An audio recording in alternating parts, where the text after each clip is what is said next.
Hi students, as a part of revision capsule series, let's start with GOC2.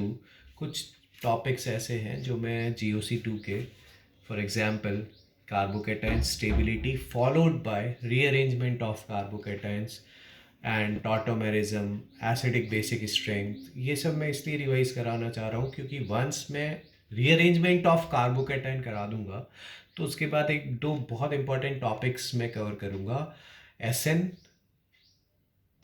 SN2, SNI as well as E1, E2, E1, CB, मतलब alcohol, ether, alkyl halides, इन तीनों chapters को हम cover कर लेंगे उस SN1, SN2, SNI, E1, E2, E1, CB के help से।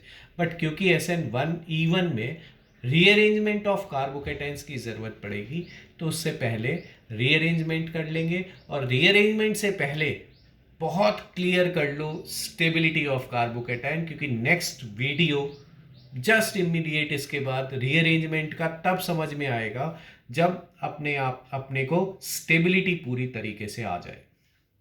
अब carbocations as we all know 6 electronic system है, 3 बॉन्ड पेयर हैं और एक वेकेंट ऑर्बिटल है। तो ये 6 इलेक्ट्रॉनिक सिस्टम है, इलेक्ट्रॉन डेफिशिएंट स्पीशीज हैं, ऑलवेज प्लेनर होती हैं। तो हमेशा SN जब हम देखेंगे तो they always undergo attack from both sides. तो एक रेसेमिक मिक्सचर टाइप का प्रोडक्ट बनता है जिसे हम रेसेमाइजेशन प्रोडक्ट भी बोलते हैं। चलो, फैक्टर्स अफेक्टिंग इट्स स्टेबिलिटी। पहली चीज क्लियर कर लो कि जितने फैक्टर हैं सीरियल वाइज लगेंगे, मतलब सबसे पहले हमें एरोमेटिक नेचर सबसे अलग हटा देना है और वो सबसे स्टेबल की कैटेगरी में हम रख देंगे। तो aromaticity as we all know, Huckel's rule of aromaticity follow हो, 4n+2 पाई इलेक्ट्रॉन्स हो, प्लेनर स्पीशी हो, साइक्लिक हो, कॉन्जुगेशन हो, तो वो एरोमेटिक होगा। तो सबसे पहले मैंने ट्रोपोलियम कार्बोकेटाइन लिया है। Tropylium carbocation is highly highly stable. उसके बाद देखो ये जो कार्बोकेटाइन है ये भी एरोमेटिक है, बट अगर इन दोनों में आपस में कंपैरिजन हो तो ट्रोपोलियम में क्योंकि ज़्यादा कॉन्जुगेशन है तो ये ज़्यादा स्टेबल होगा। बट ये दोनों ही आगे आने वाले हर एक कार्बोकेटाइन से बहुत ज़्यादा स्टेबल होंगे बिकॉज ऑफ देयर एरोमेटिसिटी। तो सबसे पहला फैक्टर आपको जो लगाना है वो लगाना है एरोमेटिसिटी, लाइन वाइज लगाना है, सीरियल वाइज लगाना है। सेकंड जो फैक्टर लगाना है plus M effect, plus M groups, क्योंकि प्लस चार्ज को लोन पेयर प्रोवाइड करके उसे स्टेबलाइज करेंगे। और ये इफेक्ट क्लियर कर लो, this effect is exactly different from resonance और डीलोकलाइजेशन जो मैंने 4th पॉइंट में कवर किया है। ये प्लस एम इफेक्ट है बच्चों और ये रेजोनेंस है, डीलोकलाइजेशन है। प्लस एम को डिफाइन ही ऐसे किया जाता है कि when a group initiates resonance then it is a mesomeric group. ठीक है, तो ये ग्रुप इनिशिएट जब रेजोनेंस करे तो वो मीजोमेरिक इफेक्ट है। तो ये सेकंड नंबर पे कार्बोकेटाइन लाई करते हैं। They are also very stable but less than aromatic. ठीक, और बच्चों आपस में इनमें अगर करना है तो हम प्लस एम का ऑर्डर लगा सकते हैं क्योंकि N nitrogen is less electronegative, तो उसकी डोनर टेंडेंसी याद करो प्लस एम इफेक्ट ज्यादा होता है, तो ए ग्रेटर देन बी। जो थर्ड इंपॉर्टेंट बड़ा इंपॉर्टेंट पॉइंट है कि साइक्लोप्रोपाइल मिथाइल कार्बोकेटाइन, आज आप सब ने हर सुन रखा है कि ये बहुत स्टेबल है फर्स्ट सेकंड के बाद, लेकिन थर्ड नंबर पे ये आएगा। ठीक है, और ये इवन रेजोनेंस को डोमिनेट करेगा। मतलब रेजोनेंस अगर किसी कार्बोकेटाइन में डीलोकलाइजेशन है तो डीलोकलाइजेशन वाले से ज्यादा स्टेबल ये डांसिंग रेजोनेंस वाले साइक्लोप्रोपाइल मिथाइल कार्बोकेटाइन होते हैं। प्लस एम वाले बहुत ज्यादा स्टेबल इसलिए हो जाते हैं क्योंकि इनकी आरएस रेजोनेटिंग स्ट्रक्चर में हर एटम का ऑक्टेट कंप्लीट हो जाता है। चलो डांसिंग रेजोनेंस की बात करें। डांसिंग रेजोनेंस में ये कार्बन आपका, मैं ऐसे बनाता हूं, फिर से ध्यान से सुनना, ये कार्बन आपका sp3 है, sp3। sp3 है तो इसमें बॉन्ड एंगल 109 डिग्री 28 मिनट के होने चाहिए। 4 वैलेंसी है इसकी, लेकिन 2 वैलेंसी इसकी जो एक प्लेन में हमने मान ली, वो 2 वैलेंसी बहुत ज़्यादा डिविएटेड है फ्रॉम 109.28 मिनट्स के एंगल से, 60 डिग्री पे इंक्लाइंड है। तो इसने जो ये ऑर्बिटल इतना ज़्यादा स्ट्रेन्ड है, तो ऐसे ही सिमिलरली इसका ऑर्बिटल दोनों 60-60 डिग्री पे हाईली स्ट्रेन है, तो ये जो ओवरलैपिंग है ये वीक पड़ गई है। अब बच्चों जरा इस पे ध्यान दो, इस कार्बन पे की 2 वैलेंसी, हमने ये 2 वैलेंसी तो प्लेन में मान ली, तो एक वैलेंसी अबव द प्लेन होगी और एक वैलेंसी बिलो द प्लेन होगी। तो let H is below the plane and CH2 is above the plane. तो ये जो CH2 अबव द प्लेन है, ठीक है। अब इस कार्बन का हाइब्रिडाइजेशन sp2 है, तो sp2 है, बताओ बच्चों, तो ये अगर प्लेन डिफाइन कर दें, हम ये वाला प्लेन डिफाइन कर दें, तो ये वैलेंसी अगर एक ये जा रही है, तो 2 वैलेंसी 120 डिग्रीज पे बच्चों ऐसे आ गई, जिससे ओवरलैपिंग हुई दोनों हाइड्रोजन एटम्स की। ठीक, ये बॉन्ड कौन सा हुआ, ये कार्बन, ये इमेजिन करो ये कार्बन है, ये वाला, ये बॉन्ड CC बॉन्ड हुआ, और ये CH बॉन्ड हुए CH2 प्लस वाले। ठीक, तो ये एक प्लेन हो गया। अब बच्चों बताओ कि ये परपेंडिकुलर टू द प्लेन हो गया, तो ये अगर परपेंडिकुलर टू द प्लेन है, तो ये खाली वाला ऑर्बिटल इस प्लेन के परपेंडिकुलर प्लेन में लाई कर रहा है ऐसे।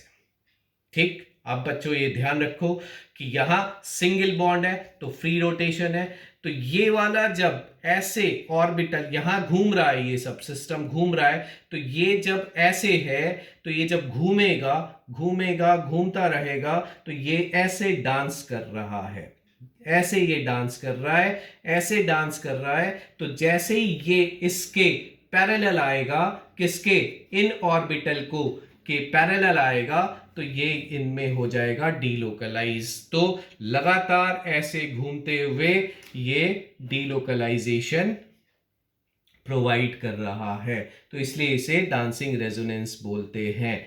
बहुत डीप में जाने की जरूरत नहीं है, ये याद करो कि ये 3rd नंबर पे इतने स्टेबल कार्बोकैटायन हो जाते हैं, और अगर ये तो समझ में आता ही है कि जितना ज़्यादा डांसिंग रेजोनेंस होगा उतना ज़्यादा स्टेबलाइजेशन होता रहेगा। 4th इफेक्ट है अपना रेजोनेंस या डीलोकलाइजेशन, जितना ज़्यादा डीलोकलाइजेशन उतनी ज़्यादा स्टेबिलिटी, बट ये 4th पॉइंट है तो 4th नंबर पे ही लगेगा, और इसे बोलते हैं बेंजाइल 1 डिग्री।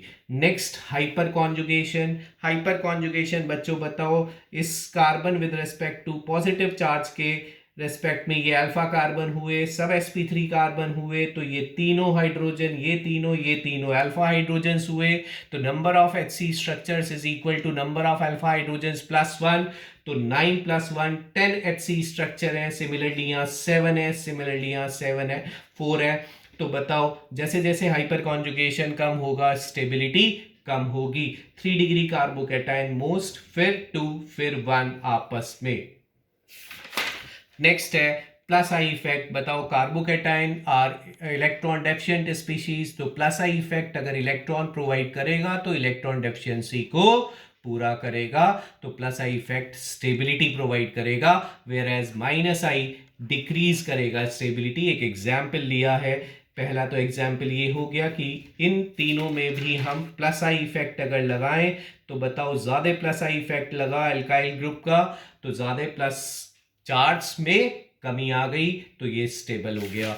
एक और मैंने एग्जाम्पल लिया है माइनस आई का, ये बच्चों दोनों माइनस आई ग्रुप्स हैं, बट यहाँ पे ये प्लस चार्ज से डिस्टेंस दूर हो गया, और inductive is a distance dependent effect, तो यहाँ पे माइनस आई कम लगा, यहाँ पे माइनस आई ज्यादा लगा, सॉरी, और यहाँ पे माइनस आई कम लगा। आपका माइनस आई कम लगा, तो बच्चों यहाँ पे प्लस चार्ज में कमी नहीं आई, तो ये ज्यादा स्टेबल हो गया। Next very important point is कि भाई इलेक्ट्रोनेगेटिव एटम पे हम पढ़ते आ रहे हैं कि बॉन्डिंग में electronegative atom can carry negative charge, while electronegative atom पे अगर पॉजिटिव चार्ज देंगे तो वो हाईली अनस्टेबल स्पीशी प्रोवाइड करेगा। तो बताओ बच्चों, अगर यहाँ पे ये विनाइलिक कार्बोकैटायन है, विनाइलिक, तो इसमें अगर हम प्लस चार्ज देंगे तो ये हाईली अनस्टेबल होगा। जबकि अगर हम मिथाइल कार्बोकैटायन देखें तो मिथाइल कार्बोकैटायन में sp2 पे प्लस है, तो ये उतना स्टेबल, उससे ज्यादा स्टेबल हो जाएगा। तो इलेक्ट्रोनेगेटिव पे प्लस चार्ज स्टेबिलिटी कम करेगा, ठीक है। और ये आपका कार्बोकैटायन है जो कि लीस्ट स्टेबल होगा। नेक्स्ट, इसकी मेरे को बहुत ज़रूरत पड़ने वाली है ring expansion, ring contraction explain करने के लिए, इसलिए मैंने ये पॉइंट लिया कि रिंग स्टेबिलिटी भी मैटर करती है। When plus charge is on 6 member, then 5, then 4, then 3, तो इस ऑर्डर में कार्बोकैटायन या सिस्टम की स्टेबिलिटी इस ऑर्डर में चलती है। Although all are 2 degree, but overall system की स्टेबिलिटी यहां मैटर कर रही है। तो 6 मेंबर रिंग मोर स्टेबल होती है, देन 5, देन 4 एंड देन 3। अब कुछ ऐसी बातें हैं जो हमें पता होनी चाहिए जिससे कंप्लीट हो जाए हमारा कार्बोकैटायन स्टेबिलिटी। बट बच्चों ये ध्यान रहे कि हमें ऑर्डर वाइज लगाना है, मतलब प्लस एम वाला कार्बोकैटायन बहुत स्टेबल होगा एज कंपेयर टू उस कार्बोकैटायन पे से जिसपे 3 फिनाइल रिंग लगी थी, क्योंकि वहां फोर्थ इफेक्ट था, रेजोनेंस था, और प्लस एम सेकेंड नंबर पे आ रहा था। चल नोट करो कि ब्रिज हेड पोजीशन, ये पोजीशन है, ये ऊपर से ये बॉन्ड जा रहा है या नीचे से जा रहा हो, तो लेकिन तब भी इस पोजीशन पे स्टेबिलिटी तो आ नहीं सकती, और कार्बोकैटायन को प्लेनर होना ज़रूरी है। तो बताओ बच्चों, इस पोजीशन पे अगर कार्बोकैटायन बनेगा तो वो अनस्टेबल होगा। बहुत अनस्टेबल कार्बोकैटायन होते हैं ब्रिज हेड पोजीशन वाले। दूसरा, हमें पता है एंटी एरोमेटिक सिस्टम, देखो 4 पाई इलेक्ट्रॉनिक सिस्टम, ये कार्बोकैटायंस भी हाईली अनस्टेबल की कैटेगरी में आप रख देना। सबसे पहले इनको छांट लेना कि लीस्ट स्टेबल कार्बोकैटायंस हैं। अब एक बच्चों एक्सेप्शन जरूर याद रखो कि वैसे मैं बार बार बोल रहा हूं कि ऑर्डर वाइज चलो, ऑर्डर वाइज चलो, तो बच्चों रेजोनेंस पहले आ रहा था, हाइपर कॉन्जुगेशन बाद में आ रहा था। तो ये बताओ, यहां हाइपर कॉन्जुगेशन लगा और जबकि यहां रेजोनेंस लगा, यहां रेजोनेंस लगा। ये आपका एलाइलिक 1 डिग्री, ये आपका बेंजाइलिक 1 डिग्री। यहां और ज्यादा रेजोनेंस है, यहां थोड़ा कम डिलोकलाइजेशन है। तो आपस में इन दोनों में तो बताओ ये वाला ज्यादा स्टेबल होगा ही होगा, क्योंकि यहां रेजोनेंस ज्यादा है, क्योंकि बेंजाइलिक में रेजोनेंस ज्यादा है एज कंपेयर टू एलाइलिक। और 1 डिग्री का सेंस यहाँ ये है कि ये CH2 प्लस है, और अगर मैं यहाँ H हटा के अल्काइल ग्रुप लगाता चलूँ तो वो 2 डिग्री हो जाएंगे, जैसे मैंने नीचे स्पेसिफाई करा कि ये देखो और ये देखो, इन दोनों में पहचानो ये बेंजाइलिक 2 डिग्री है। एक H हटा दूं, एक और मिथाइल लगा दूं, तो बताओ वो बेंजाइलिक 3 डिग्री हो जाएगा। तो ये एक्सेप्शन याद रखो आप कि 3 degree carbocation although is only hyperconjugation stabilized or plus I stabilized, but ये ज्यादा स्टेबल होता है as compared to benzylic 1 degree as well as allylic 1 degree carbocation. However अगर यहां पे तुम बेंजाइलिक 2 डिग्री कर दोगे तो बेंजाइलिक 2 डिग्री अगेन अपना नॉर्मल हो जाएगा, वो 3 डिग्री से ऑब्वियसली ज्यादा स्टेबल होना चाहिए था और होता है। तो stay tuned for my next video on rearrangements.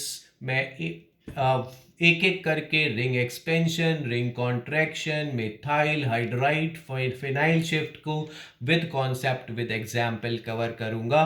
Then we will move to further GOC2 topics. Thanks, stay tuned.